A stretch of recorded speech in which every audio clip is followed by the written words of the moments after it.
side is always against them. And what I find crazy is why not learn, right?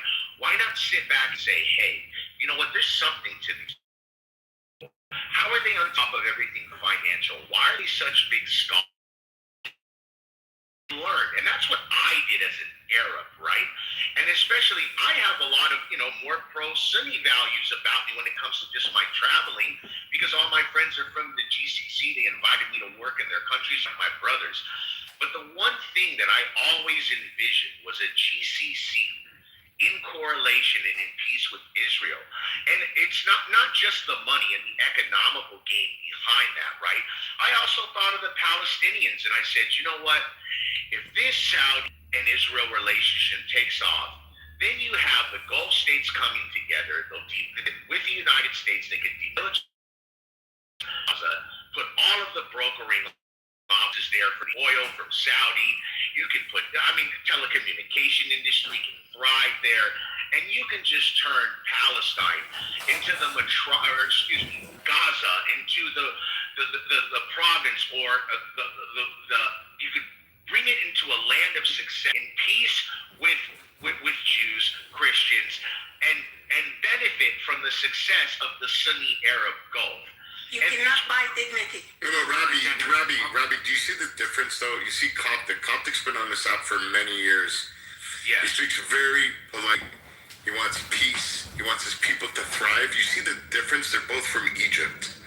One wants to live and thrive and have everybody else live and thrive around him, which is Coptic. Then you have Z, who wants everybody to die. Yeah, I think people are jealous from Israel. You have to say something that the Arabs, especially the Muslims, are jealous from the Jews. How are these people sticking together? The Arabs killing each other. Right? The Muslims are killing each other. Palestinians are killing each other. Hamas and Fatah, they're throwing each other off buildings. And they both call themselves Palestinians. Was Egypt taking over in 73, or you were with the Israelis taking over? No, I'm with 73 because that's Egyptian land. Right? What about Palestine? I'm against 67. No, 1 second. I'm against 67. I think Gamal Abdel Nasser was a dickhead. But because he wanted to annihilate Israel, not screw the Egypt. Defend themselves. Who wants to defend themselves? Who? The Palestinians to get the land. They don't exist. Palestinians don't exist. What are you talking about? Who are the Palestinians? Tell me. You said 67. 67 is between Egypt and Israel. What are you talking about? The war between Egypt, the 6-day war between Israel, when they destroyed all the Arabs. When they destroyed all the Arabs in 6 days, and even Allah couldn't help the Muslims against the Jews. Where are you at that time? Where was Allah? Where was Allah in 60? Israel came and invaded Egypt, Jordan, Lebanon, everybody. Okay, so even Allah couldn't help. Even Allah couldn't help the Ummah, the Muslims, Israel in 67. What are you talking about?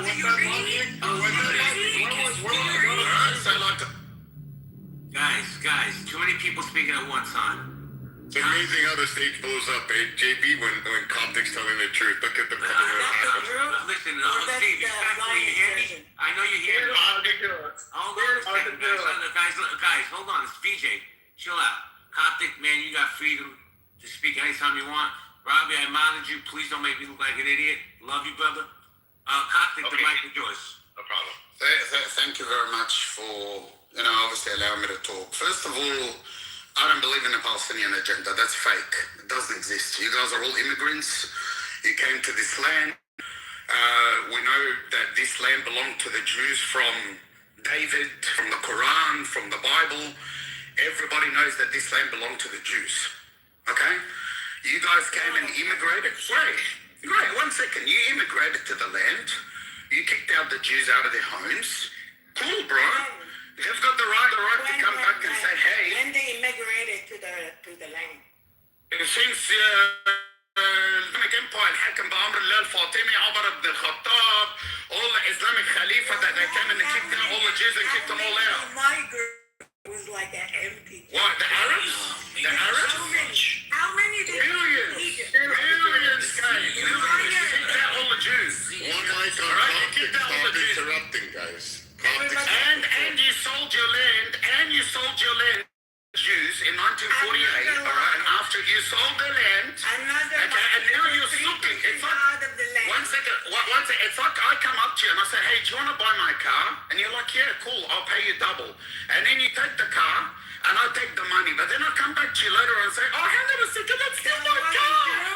That's still my car. I want my car back. I want my car back. Buddy, you sold it. Hold on a second. You sold it. You understand? You sold it. Hold on one second, Coptic, because Drake's a debate with you. Drake, you wanted to jump in there? Yeah, that's true. I wanted to jump in there. So go ahead, the mic is yours. Now, I just wanted to say something like, I thought it was pretty funny how he said, like, yeah, what was Allah during the war? But, like, I can ask you the same thing, bro. Like, God during the Holocaust. Like, Optics not Jewish, buddy. Let me answer that. One second. Let me answer that. yeah, right, answer that, man. Yeah, sure. I'll answer that. See, the Jews believe in something that you don't believe. They believe, according to the religion, every time they sway away from God, God disciplines them. He squeezes their ear to bring them back to Elohim, to bring them back to God.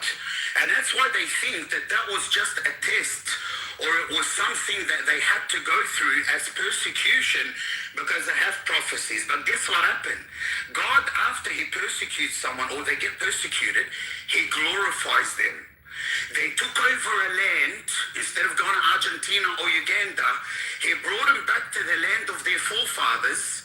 Okay, Jacob. They're the strongest military in the Middle East. They shit on all the Arabs combined. Okay, not one Arab can shoot. One second, not one Arab can shoot a bullet into Israel. They're scared. They're terrified. Oh my God. We learn as little kids in school. They say الجيش الذي لم يقهر, meaning the army that can never be defeated. Look at the Jewish people in America, how successful they are. Look at how they're successful in Israel. They're building their own weapons. They're going. What are the fucking doing?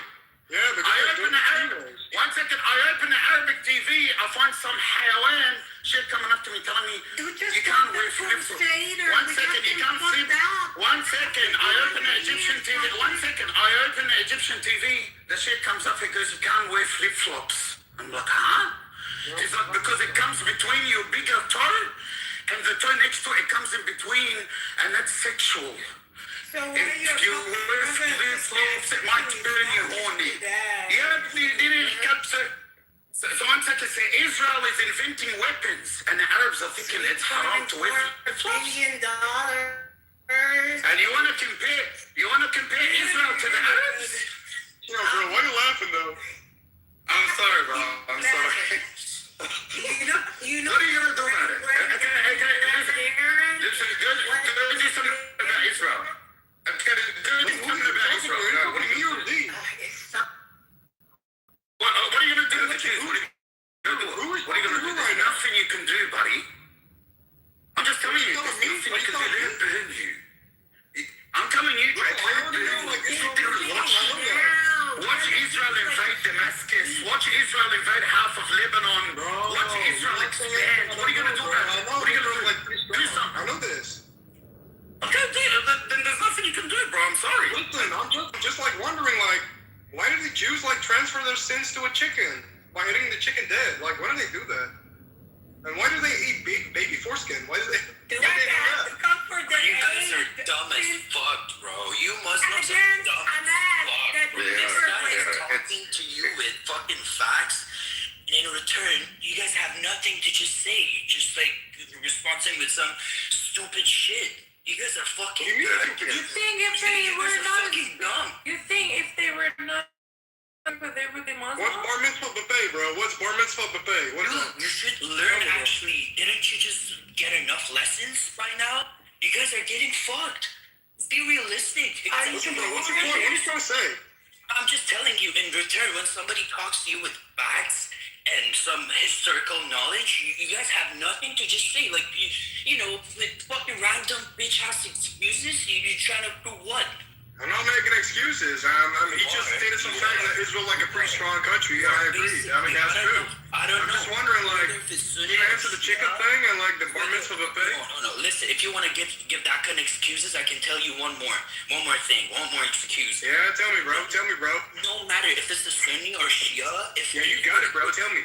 Look. If somebody, whether if it's Jewish, Christian, put dick in a Muslim butthole, they're telling you, and they're trying to tell you, my butthole muscles is getting your dick as a hostage, so I win. I'm right. What? You lose. What the fuck are you even talking about? If anybody wants to get that, it's not gonna be you, because you're a Muslim, okay? But maybe some other people will realize, like, what am I trying to tell them, right? You guys don't believe in any kind of defeat. That is bringing you to fucking jahl, you know? You guys are fucking jahils, whatever the fuck you want. What do you mean any kind of defeat, bro? What kind of defeat are we talking about here? I just said my shit. I better go. You can say nothing. Yeah, but what kind of defeat are you talking about, you lame ass nigga? I had to tell this to some of my friends. Otherwise, I was like, If it keeps you happy. How about you go eat baby fortune, it'll alright? satisfy me. So this is really ironic that you have all these, like, quote, Palestinian supporters, but they don't support the 500,000, 500,000 to 1 million that live in Chile, that were Christian-based, that went over there, the largest outside Middle East population to exist in South America, because that's where they went to. But Jordan kicked them out when you guys tried. Shut up, go on mute, go back home, take a hit and relax. Come on, take a slab and bathe in it. Bacon's good. Return, no. Yeah, no, you don't have the right to return. You tried it. You lost. Land. Yeah, brother. The right to return means you have to conquer it. So guess what? You lost. We never. Yeah, you know what? I support BB's policy of mowing the lawn. I wish he would trim the hedges to this point. But here we go. We've got Kuwait, who kicked out the majority of these Palestinian fucking twats. Jordan, who kicked you out. Egypt, who spent 70 fucking years beating the shit out of the Muslim Brotherhood and kicking you out. Then you asked for fucking Saudi Arabia, who told you, no, you're not coming in. You had all these other nations say, fuck no, we don't want to. And you know what? If you actually had the support you think you did, you don't have the support. There's not a single fucking Middle East country coming to your fucking defense. You don't have a single fucking ally that's sitting there screaming, except for fucking septum nose, dude, Jesus Christ. Why aren't you in Egypt then? Why aren't you in Egypt opening up that barrier that they just expanded? Why aren't you there? Why aren't you there? Huh? Why aren't you there? So mad, bro. Don't be so mad, bro. Bro, nothing. You guys sound retarded. You lost. You never had a fucking governing body. You never even minted coins. You didn't have shit. You fucked goats, and that was the extent of your existence. Whatever You were murdered. That was it. And then now you want to scream because Israel provided you with resources. They built homes. They did all that shit, and everybody saw it. And we hoped for a two-state solution. We hoped back in the 80s and the 90s you two idiots could get together. You decided to go into fucking Israel and kill kids on buses. You decided to do these terror attacks, and then you went through and said, you know what, you know what? Here's the other part. You kidnapped, tortured, and raped American overseas. I don't give a fuck if you brown fucking skinnies have anything out there. I hope you do die. I hope you do die. People like you, I hope they put a warhead on your head. I hope they eliminate you. Yeah. I'm not even Jewish, but I hope the IDF, and I thank the IDF for getting my Americans back, because clearly the pussy that we had in office against you fucking virtue signaling assholes deserved that fucking accommodation. And if I could pin the Medal of Honor to the fucking Israeli nation, I would, for getting my Americans back, because my nation didn't do it. But you guys fucking are idiots. Hold on 1 second, guys, please. Elmo, how you doing, bro? Yo, what's up, man? Mike is yours. Dude, did you hear about the amazing rescue that Israel and the U.S. did to get our lost airmen? I've never heard of anything like this. This is the most exciting thing. This is in and of itself. They're calling this the best military operation in history. It was shocking. In enemy territory, under fire, they rescued this person, this brave person. They're going to be naming streets about him and stuff. They're going to have parades for him. It's just remarkable. Where was Allah? Why didn't Allah protect the Muslims? Because those aren't real Muslims anyway. Because Allah is fucking weak, Hey, bro. fucking Arab.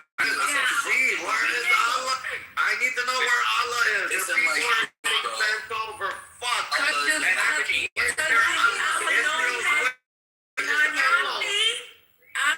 Just knows how to fucking 9-year-old. That's all they. Hey, Normo, I wanted to add on what you said. Yeah, where's Allah? You know, What you say? El Normo, it was an unbelievable operation, the IDF and the U.S. Armed Forces. From what I heard from my sources, they rescued the pilot. He had a concussion on ejection, and then walked 7.5 miles, then climbed an altitude of about 1.3 miles and hid in a cave. He passed out and didn't turn on his transponder. And then I don't pronounce this, and the they came in, the commandos, and they were on the ground immediately. And what my sources at the IDF concluded, it says, what this concludes is that the U.S. can effectively take any territory inside on and hold it for as long as it's needed. Why can't they That's open that breathtaking, strange? man. What a great story, and you told it really well. It's How just brave they are, how they cannot open the strange. Because it's not. It's about the insurance carriers. You could throw a rock in the strait and fuck up the So how insurance come the carriers. insurance on the airplane is still working? meanwhile, the New York, we blew them up. We blew up the airplane that he fell with. And then the New York Times, before we found him, two of them got before we found him, oh please, stop interrupting. The Ayatollah was a savage.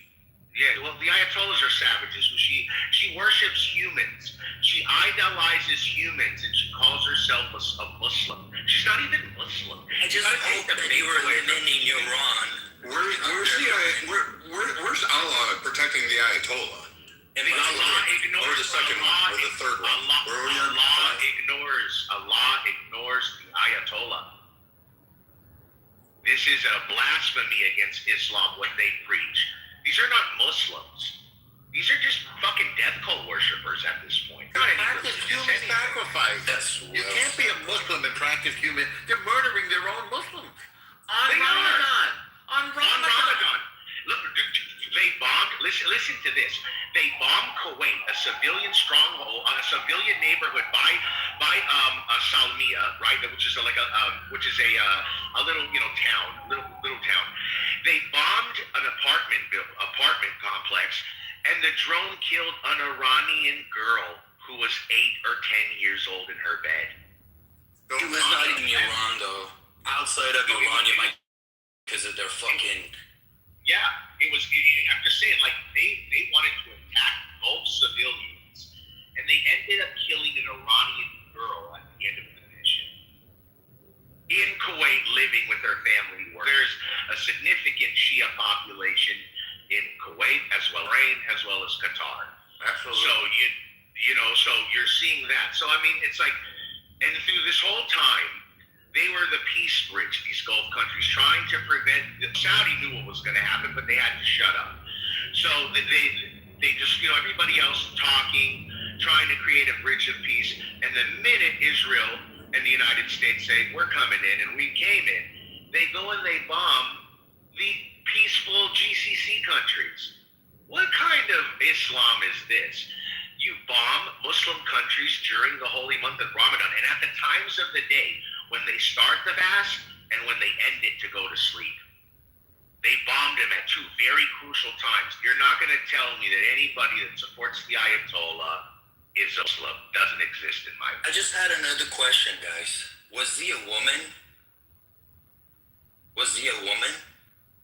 Yes, he is a woman, right? So in this room, we have probably around like 20 to 25 different offers. As a woman, as a Muslim woman, I guess like she's not even allowed to talk between like 25 different dudes, and us men, we can hear her voice freely like that. Like at the first look, if you want to wanted to look at from the wider perspective, she's not even allowed to talk with us. So if you wanna talk sense, if you wanna learn something, if you wanna, I don't know, make your life better, you fucking come here, listen to a bunch of fucking intelligent people, and maybe at some point you might have a good change.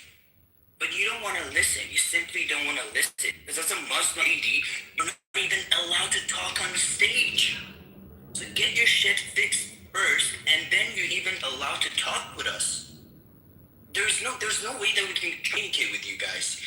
Like, you see whoever is like dick riding these Muslims in the region. Like, as a Persian guy, when I hear a bunch of people like that, it fucking gives me a heart attack, bro. It's like, Yo, my man, respectfully, don't even take it so personal. She's probably just a troll. She doesn't know what the fuck she's talking about. And this is the only attention she's gonna get over. I'm non-mahram, bro.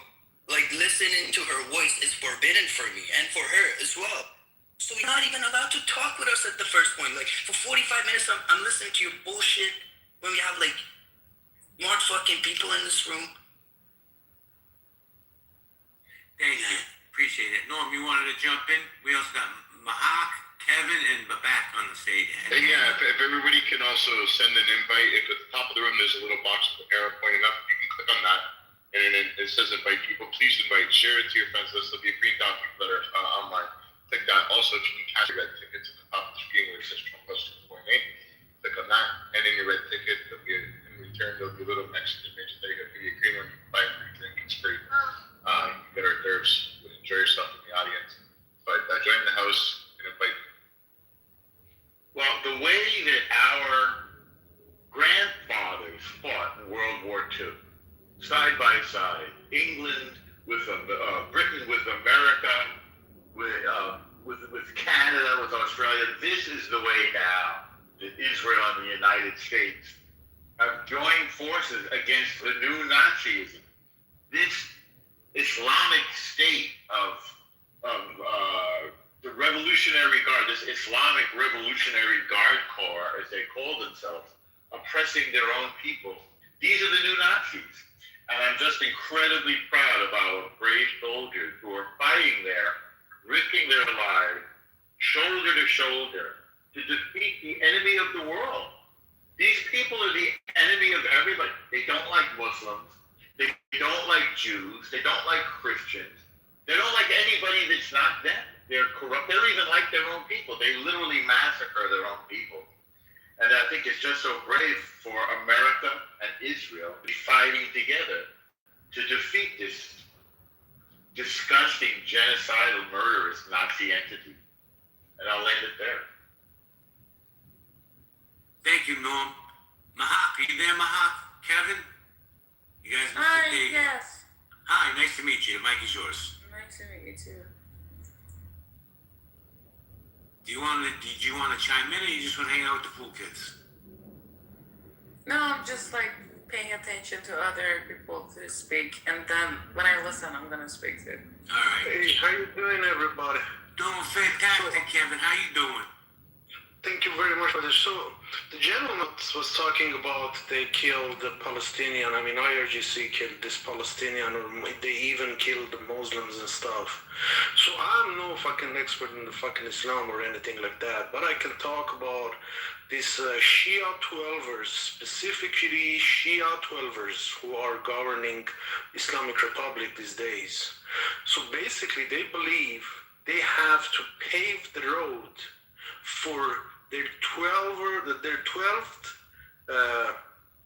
imam, which the name is Mahdi. So their own goal and ideology is based on that, solely on that. So they can kill Muslims, they can kill everybody to achieve that goal.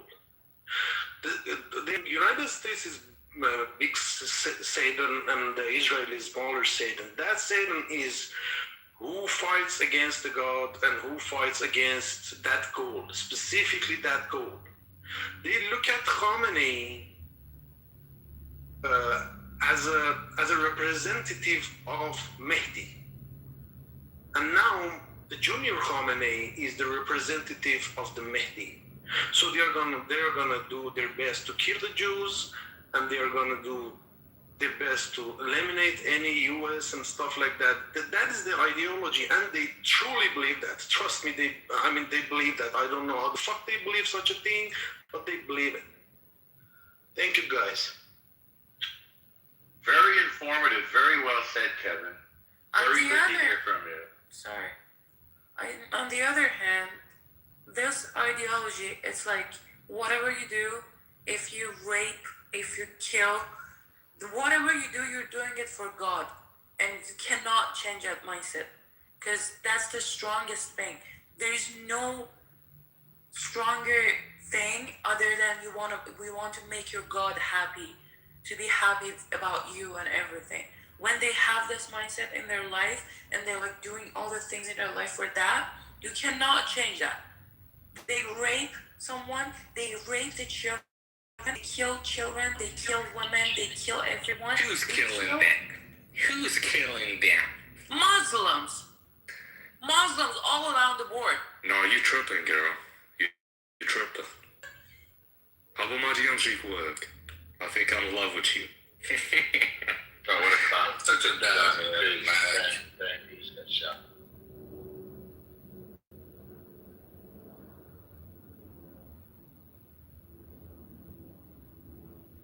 Hannah, did you want to join in, Hannah? Well, when you say Muslims, you got out of... Okay, you're an idiot. I know you heard me talking and you didn't give a fuck. Hannah, do you want to join in, Hannah? You haven't said anything yet. It's the fucking bitch who keeps kicking me out. That would be me. I'm the bitch. So, all right, guys. I guess we'll popcorn style. Just please respect the one mic policy. Greg? Yeah, I think the bigger issue here is kind of where this goes next. I don't disagree the Iranian regime is a cancer on the Middle East, but also think the Iranian regime has the upper hand right now. I don't think the regime's going to fall. I think they're pretty entrenched in power, and I think they're willing to take a lot of pain, and they're willing to take a lot of pain to keep the strait closed. They rejected Trump's overtures for negotiations. I think they did it for a good reason, because they know this administration's on a timeline, and they know as Brent fuel prices keep increasing, which they're up to 115 now. The time is ticking on this conflict. Hey, Brent, can I ask you a question? Sure. First off, hello and happy Easter. Do you think when Trump decided to go forward with this operation, he had an end game in mind, or he just willy-nilly did? I think they had a hope and a prayer. I think they felt that the Iranian people would rise up and take over the regime, and I think that now that they're in a somewhat of a quagmire, and that's unfortunate. This is very uninformed and also ridiculous and dumb. It is. And I'll tell you, and I will tell you why. Number one, the goals were made clear from day one, and anybody who pretends not to know them is lying to you, or dumb, or both. What were the goals? Number one, no nukes. Number two, no ballistic missiles. Number three, no sponsorship of terror to your neighbors. Number four, don't slaughter your own people. Now, regime change is sort of incidental. If it happens, okay. If it doesn't happen, also okay. Many people would say that. You don't even mute up. Let me just ask you this. Is that even feasible, all these points you're making? Because yes. It doesn't look like, unless there's a regime change, in my opinion, there's no way any of this is going to happen. So it's already happened. There was a regime change, many would argue, on day one, when we eliminated the head of the regime. The supreme leader has unusual power in this weird world that they have created for themselves, this alternate reality. And there is no replacement for the supreme leader. This kid is not. Why interrupt? This kid has not shown his face. We don't, meaning the son of him, who, by the way, is a contradiction of their terms. We don't know if he's alive or dead. So we don't even know if there's anybody to argue with. So when you say Iran has the upper hand, when they are getting the living bejesus, I say this on Easter, happy Easter to everybody, the bejesus bombed out of them, their bridges, their military sites, their navy, their air force, their cities, their depots. They're just getting decimated. To say that they have the upper hand is like the Monty Python skit where the guy gets his arms and legs cut off and he says, come on, I'm still... They got no arms and legs. Let me ask you this. Maybe it's just an American perspective. Do you think America suffers from like Afghanistan fatigue, what happened over there, Iraq fatigue? You know, we get into these wars and there's no end game in sight. There is though, JB. Nobody likes it. There is an end game. Are you fading? Your mic is not coming through clearly. So there's a definite end in sight. That's one of the hallmarks, I think, of Trump's regime, or I shouldn't call it a regime, Trump's administration. Wait, what are you calling yourself now? Hang on a second. Yeah, JB. All right. So that's a hallmark of Trump's administration, is that he's not going to stay in forever. Are these things reasonable? Yes. Their nuclear sites have been blown to kingdom come. Their nuclear facilities are buried under rubble. Their ballistic missile sites have been massively degraded. Their ability to fund terror proxies has been cut off. So yes, the goals that we've set for ourselves not only are achievable, but I would say they're largely achieved. And what we're doing now, I think, is making the groundwork for the future, because Israel believes fervently that the Iranian people and Israel and the whole region will be better off without these horrible IRGC people in power. So unlike the United States, but they're still in power, Norm. CIA They're still in power. Hold on one second, guys. Unintended. Hold on. They're affecting a popular uprising, which is what we're going to see next when the moment comes. Uncle Norm, let Robbie jump in because he's been trying Did to I jump in. level through that? You were fine. Go ahead, Robbie. Am I coming in clear enough, JB? Yes, I hear you fine. The mic is yours. Okay, so one thing that we have to understand, right, with the Strait of Hormuz being closed is how this is hurting the Asian and European markets, right? They need the natural gas, they need the fuel from the GCC so they can produce, grab their GDP, and most important, pay for all of the Chinese manufacturing that they buy throughout every aspect of industry in this world. And even though the Chinese are allowed to go and pick up oil, it's not fixing the problem. Since President Nixon moved and put the eye on China to be the world's manufacturer, the world is reliant on their manufacturing till this day, no matter who wants to get the argument or not. So when you have these nations, especially the Asian nations, that buy so much from China and their purchasing power is dwindling by the week because of fuel costs and rising inflation during the war, now their purchasing dollar, in the sense of just a currency, is now a lot less to do business with China. Now this makes China lose trillions a week. It is a big problem for them because when your customers don't have the expendable revenue and income to pay for what you rely on exports to thrive your economy, you've broken the chain of globalization. And this is what Trump is doing in a very strategic and it's a very dangerous game. But in reality, he knows he's going to bomb the shit out of these guys, and then eventually China is going to come in and talk to these Ayatollah idiots and say, hey, you're done. You have to stop. Because at the end of the day, who is Iran's biggest banker?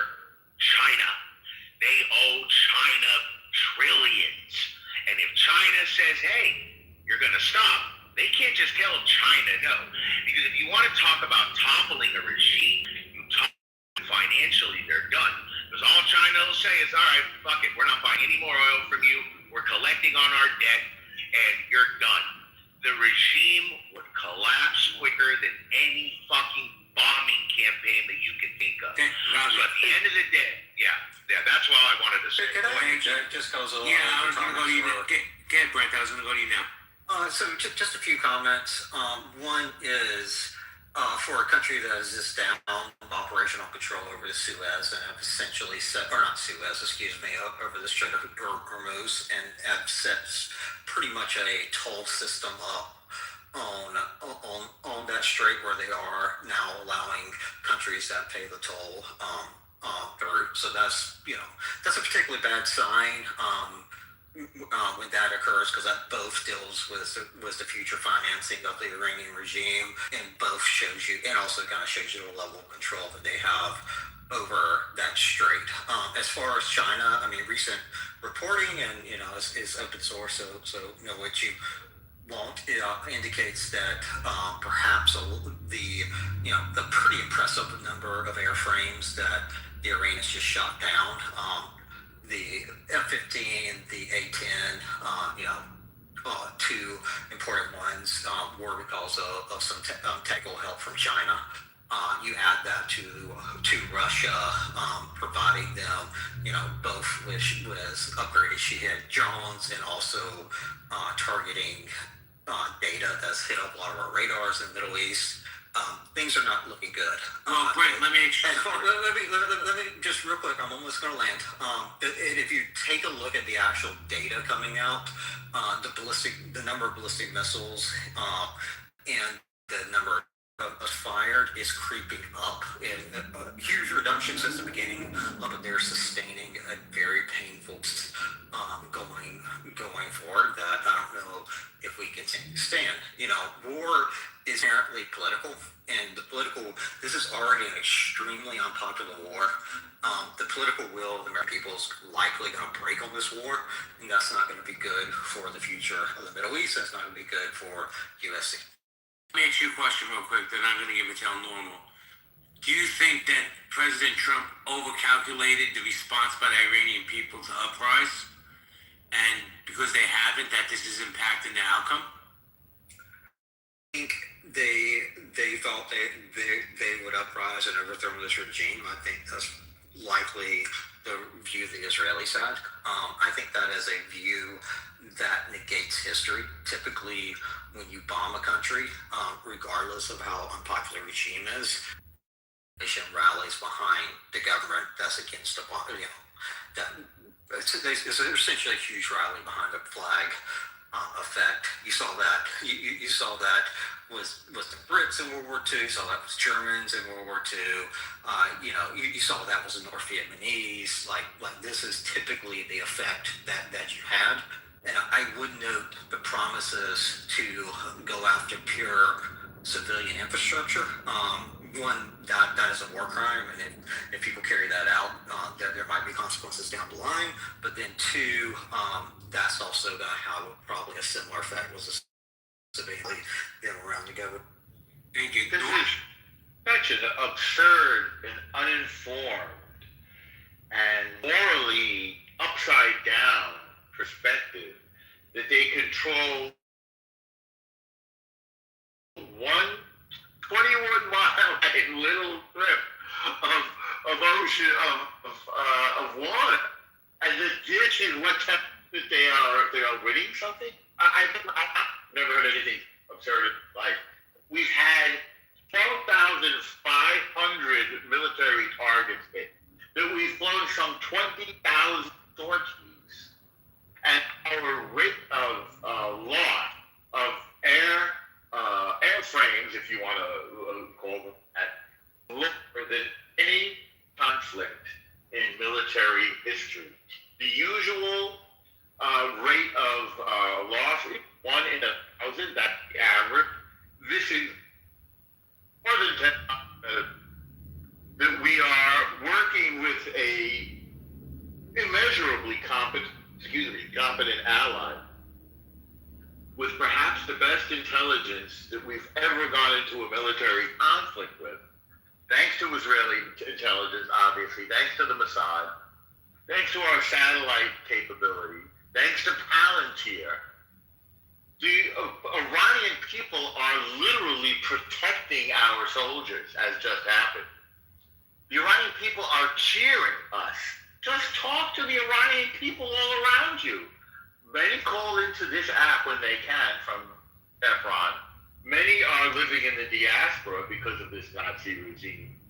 There is unanimity among the Gulf nations, among Iranians, among the Americans who voted for Trump. I think their approval of this war was 100%.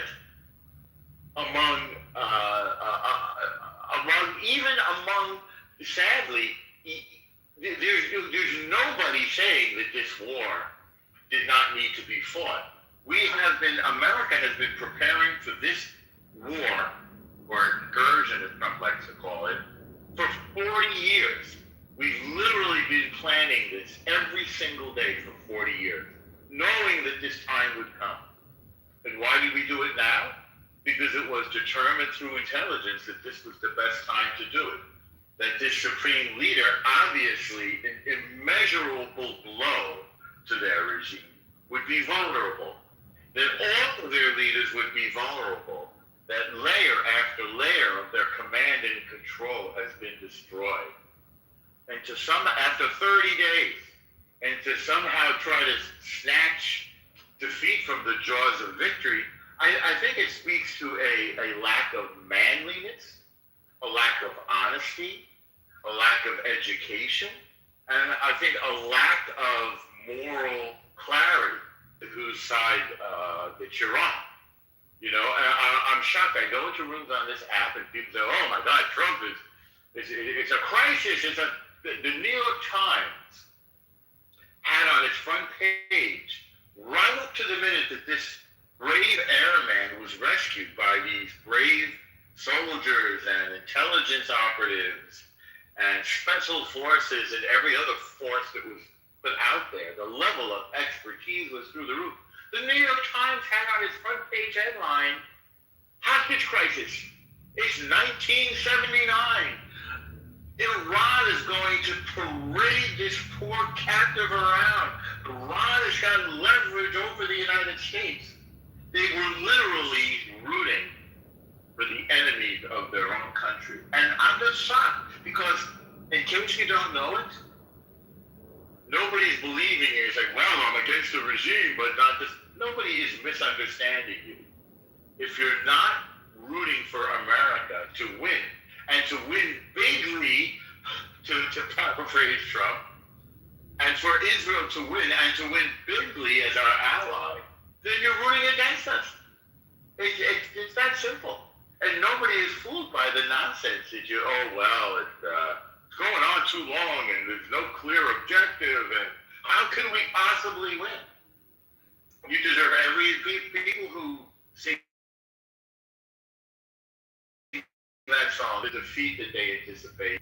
They deserve the approbation that they receive from their colleagues. They deserve the disgust with which people will regard. While you are surrounded by people who are attacked by these Nazis, imagine if they were being forgiving it. You hear Israel saying, "No, we've had enough," even though it's fewer than 110.